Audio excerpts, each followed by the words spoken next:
ସ୍ଥାନୀୟ ଅଇଁଠାପାଲି ପିଏସ୍ସି ପଡ଼ିଆଠାରେ ଓଡ଼ିଶା ସରକାରଙ୍କ ଭାଷା ସାହିତ୍ୟ ସଂସ୍କୃତି ବିଭାଗ ଓ ଜିଲ୍ଲା ସଂସ୍କୃତି ପରିଷଦ ସମ୍ବଲପୁରର ମିଳିତ ଆନୁକୂଲ୍ୟରେ ଆୟୋଜିତ ଲୋକମହୋତ୍ସବ 2026 ଉଦ୍ଯାପିତ ହୋଇଯାଇଛି।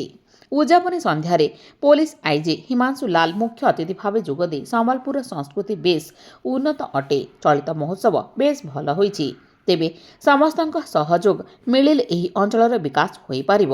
ସମ୍ମାନିତ ଅତିଥି ଭାବେ ଜିଲ୍ଲାପାଳ ସିଦ୍ଧେଶ୍ୱର ବଳିରାମ ବୋନ୍ଦର, ଆରକ୍ଷୀ ଅଧୀକ୍ଷକ ମୁକେଶ ଭାମୁ, ମହାନଗର ନିଗମ କମିଶନର ତଥା ନୋଡାଲ ଅଧିକାରୀ ରୋହନ କ୍ଷତ୍ରୀ, ଆଇଆଇଏମ୍ ନିର୍ଦ୍ଦେଶକ ପ୍ରଫେସର ମହାଦେବ ଜୟସ୍ୱାଲ, ଡିଏଫ୍ଓ ଯାଦବ ସୁଦର୍ଶନ ଗୋପୀନାଥ, ଅତିରିକ୍ତ ଜିଲ୍ଲାପାଳ ଶ୍ରୀ ସୁଧାଂଶୁ କୁମାର ଭୋଇ ଏହି ଅବସରରେ ମଞ୍ଚ ଅଭିନୟ ପାଇଁ ଜ୍ୟୋତ୍ସ୍ନାମୟୀ ମିଶ୍ର, ଲୋକଖାଦ୍ୟ ପାଇଁ ପ୍ରଭୁଲାଲ ଗୁପ୍ତା ଓ ଯୁବ ଉଦୟନ ଅନୁଷ୍ଠାନକୁ ସମ୍ବର୍ଦ୍ଧିତ କରାଯାଇଥିଲା।